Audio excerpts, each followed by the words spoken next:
Hey, what is up all you lonely watchers out there? As a Yokai Watch toy collector, I have to do a lot of importing and finagling with foreign websites to get most of my medals and watches and plushes and all of that. Sometimes, I wish I could just go down to my local convenience store and pick up my favorite little... Oh wait. Yorozu Mart, the real-life Yokai Watch specialty store which I'm sure we all wish we could visit, had a bit of a tragically short life that's never really been officially commented on. This store sold many Yokai Watch themed products and merchandise, as well as featuring a lot of fan service before it was abruptly closed down in 2019. While I never got to go there myself, I figured now would be a good time to show you the inside, as best as I can. Starting with a brief history lesson. In the summer of 2015, Level 5 announced their plans to open a Yokai Watch specialty store later that year, with the first location planned to open up in Lalaport Toyosu, Tokyo. The store was originally titled Yokai Watch Official Shop Yorozu Mart. Level 5 eventually confirmed the opening date to be October 23rd, 2015, with the first 1,000 attendees being gifted an exclusive He Knows All Buster medal. The first 2 days also featured the live performances of Space Dance by Kotori with Stitchbird and Yokai Exercise No. 1 by Dream 5. Of course, their music would also continue to play over the speakers even after their concert concluded, alongside many other songs from the Yokai Watch video game and anime OSTs. This was only the first location, however, with stores also opening up in Fukuoka, Ebina, Kashiwa,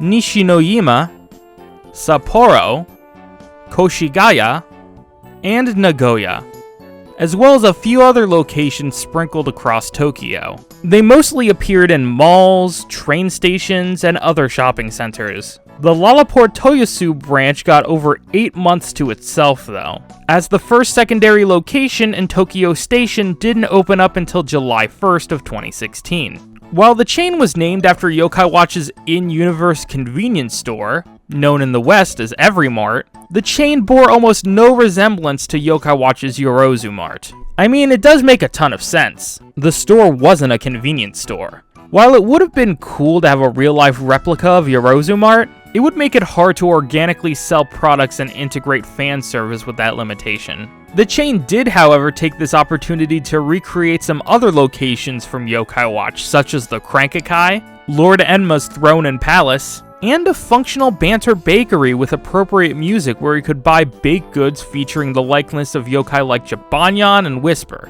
but unfortunately not replicas of the actual items sold at Banter Bakery. The store, however, did sell some real-life versions of Yokai Watch food items, such as Jibanyan's beloved Choco Bars and Tominyan's equally beloved Delish Sticks, or, as known in the West, Mega Tasty Bars. They would also occasionally recreate terror time in the store by dimming the lights and sending employees out with Oni masks to scare the children, which is such an incredibly cool idea that adds just that much more charm to the store.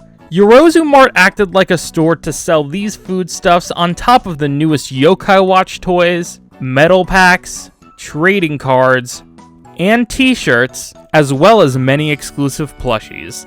My favorite. These could be whole characters like Lord Enma, plushes in the style of the Yokai Watch Puni Blobs, or the cutest of all, versions of the main cast wearing the Yorozu Mart uniform. These included Whisper, Jibanyan, Blizzy, Koma-san, Hovernyan, and many more. Speaking of Puni, the store would also often host in-store events in collaboration with Yokai Watch Puni and Yokai Watch World, Level 5's answer to Pokemon Go. They also posted regularly on social media, advertising new releases at the store and exclusive items such as their pins, standees, phone cases, and even Whisper toilet paper. Yes, this is in fact a real product that you can buy with money. They made these rolls for other characters such as Poofessor, which makes sense, but not so much with Cyborg Y. I just cannot get over the fact that this is an official Yokai Watch product.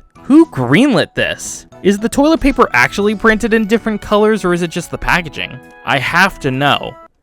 Well, it looks like I found my answer. They also featured centers where you could test out the Yokai Watch, including the Hasbro version, which would have been brand new around the time these stores opened. It's always very exciting to see Japanese products in an American store, but you never really think of things the other way around. Even though they weren't for sale, it's still pretty cool to see. Level 5 wasn't content just selling Yokai Watch merchandise though, as the store was rebranded in 2017 to simply Level 5's Yorozu Mart, as they started to sell merch from other series such as Snack World, Professor Layton, and Inazuma 11, while still keeping the theming and most of the products tied to Yokai Watch. Unfortunately though, we all know how Yokai Watch's story ends. September 24th, 2017, saw the first of many Yorozu Mart closures, this one being for the Kawasaki location. April of 2018 would see the closure of most of the remaining locations, including the first Tokyo store that opened. February 24th of 2019 saw the closure of the last location in Fukuoka, with Yorozu Mart permanently shifting to an online operation for their merchandise sales. While no official reason for any of these closures were given, it's believed that a decline in the series' popularity led to a lack of business at these stores, making it difficult for them to remain profitable. The only store Yokai Watch ever had was officially closed for business. Shut up, Whisper. While I'm sad I never got to see Yorozu Mart in person, its existence speaks to how much of a cultural force Yokai Watch was in its prime, and I'm still thankful for all the wonderful things that the store provided, from the coolest experiences down to the most cursed merchandise. If you happen to visit Yorozu Mart before it closed, I would simply love to hear about your experience in the comments. Thank you all for watching, and I will see you all in the next one. Bye bye, my lonely watchers.